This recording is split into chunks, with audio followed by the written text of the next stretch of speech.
What is going on, guys? It is Wrestlelamia here, back with another video. And things are heating up as fans prepare for Brock Lesnar vs Roman Reigns at day 1. So what twists and turns can they expect on last night's edition of Smackdown?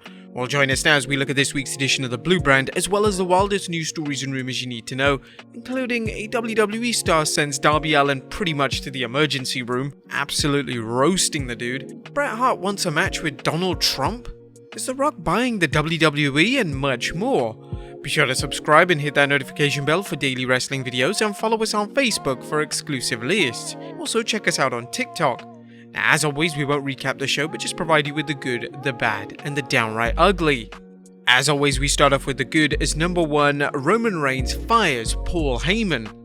I'm not protecting Brock Lesnar from you, I'm protecting you from Brock Lesnar.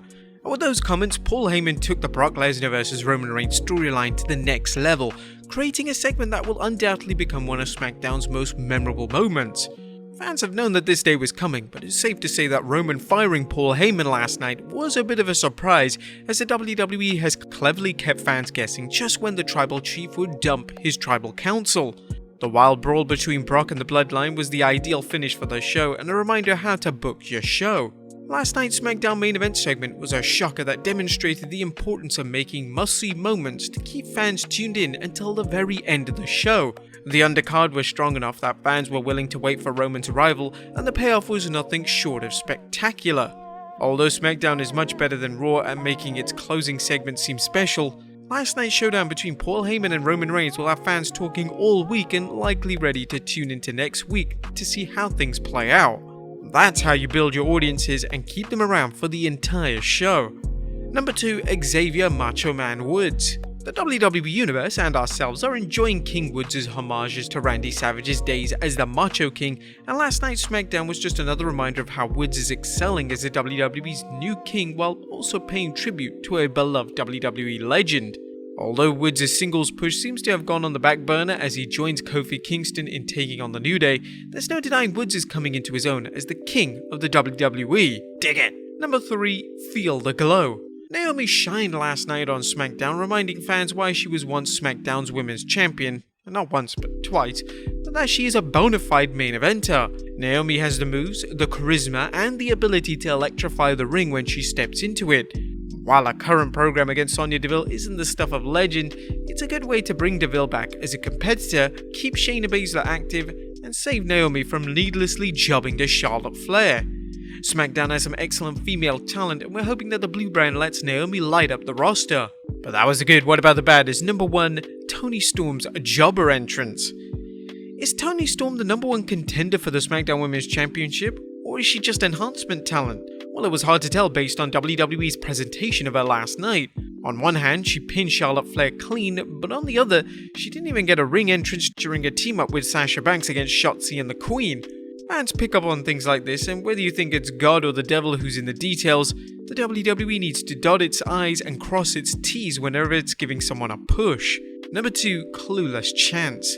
As bad as last night's in-ring segment was with Happy Corbin and Madcap Moss was, did the fans in Chicago really need to start a CM Punk chant? Yeah, fans are gonna fan and last night's show in Chicago, but what's the point? Punk is now in AEW, and if you're that disappointed with the product, why are you paying it to see it in person? What do you guys think? Should these CM Punk chants stop? And number 3, we miss Broke Corbin. Now, speaking of Corbin, we're gonna come right out and say it. We miss Broke Corbin. The former WWE King's down on his luck character was pure comedy gold, and one that frankly was just beginning to hit its groove before the WWE dropped it in favor of Corbin's current character. Happy Corbin, on the other hand, has been a disappointment. A one-note joke that's quickly grown stale and turned Corbin into a character with X-Pac heat. Now, we would say Riddick Moss's involvement as Madcap Moss has hurt his character, but the last time he was relevant was, well, you guys tell us. Based on the less than subtle clues the WWE has been dropping, it looks like the WWE is setting things up for a Corbin vs Moss program, but short of a miracle, it's gonna do nothing for Moss, who has been stuck in the mid-card, and, well, that's being generous since his debut. It's too late to revisit the Broke Corbin character, but the WWE needs to find a way to put some life into Corbin's happy persona or just try something new. Happy Corbin isn't going to ruin Baron Corbin as a performer, but it's going to keep him from ever stepping back into the main event. Now, there was nothing downright ugly about last night's show, as SmackDown featured the usual array of solid matches, storyline development, and a grand finale well worth tuning into. The intrigue over Paul Heyman's allegiance to Brock Lesnar and Roman Reigns continues to build interest for their upcoming bout at Day 1, and the WWE is laying the groundwork for some potential matches, including Sonya Deville vs Naomi and Charlotte vs Toni Storm.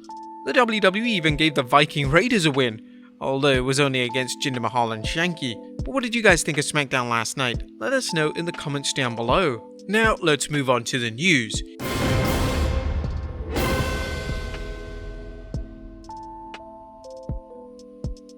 Now, first story looks at a WWE star roasting Darby Allin. Topping today's news is a social media melee between NXT performer Cora Jade and former AEW TNT champion Darby Allin. Things got started when a fan suggested both wrestlers who use skateboards as part of their in-ring personas battle in a skateboarding match. Allin replied, "Skating is a huge part of my life, not a fake character for TV." Allin is known for being a daredevil in and out of the ring, but apparently Jade feels there's an aspect of Allin that fans need to be reminded of. Jade scorched Allin with the following reply, which has actually now been deleted. "Being a good person with no abuse allegations against me is a huge part of my life, and not just a character I play on television." Damn! Wrestling Inc. put Jade's reply into context, saying Jade is apparently referring to how Allin was accused of physical and sexual abuse by indie wrestler Holly Cromwell during the Speaking Out movement on social media last year. The connection is that Jade, as Elena Black, previously teamed with Cromwell as Holly Lane on the Indies.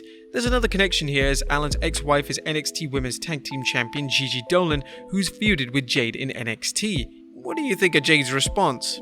Was it too much? Let us know in the comments down below. Next up, Bret Hart wants to wrestle Donald Trump. Now, while the two-time Hall of Famer hasn't wrestled in years, he shared his thoughts with fans via Instagram about how he might make a return for one more match. I mean, if there was something where it's like I could wrestle Donald Trump at WrestleMania and Vince McMahon was going to referee it or something, I'd hear it out because it'd be funny to hear, but the thought of me going in there and wrestling somebody is pretty unlikely, and as far as managers and all that kind of stuff, I don't. Bret Hart was a wrestler, not a manager, and I don't want to be remembered as a manager, so I would never do it. I was a great wrestler. Bret seems content with his legacy as a wrestler, and the late great Gorilla Monsoon would say the idea of a Hart vs Trump bout is highly unlikely. And finally, is The Rock buying the WWE? Last but not least, is The Rock buying WWE? While there have been rumors of the WWE going up for sale, there's been nothing substantial other than some people pointing to the WWE's budget cuts and record profits as a sign the company is being prepped to go up for sale. Nevertheless, fans have heard all sorts of stories ranging from NBC buying the company to incredibly insane ones like the current one making the rounds.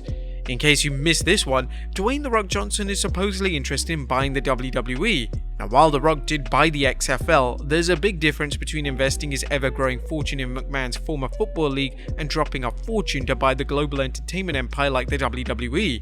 Wrestling promoter and manager Jim Cornette thinks the idea is ludicrous and commented on his Jim Cornette's drive-thru show saying, "Some people were saying, is The Rock gonna buy WWE?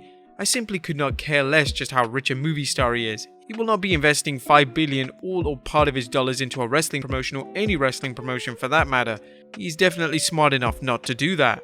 Now, although The Rock's current net worth is believed to be around $320 million, it's unlikely he'd buy the WWE, but if he was interested, he would go in with a group of investors, much like he did when he purchased the XFL. Do you think The Rock would ever buy WWE? Let us know in the comments down below, and I'll see you next time with some more wrestling content.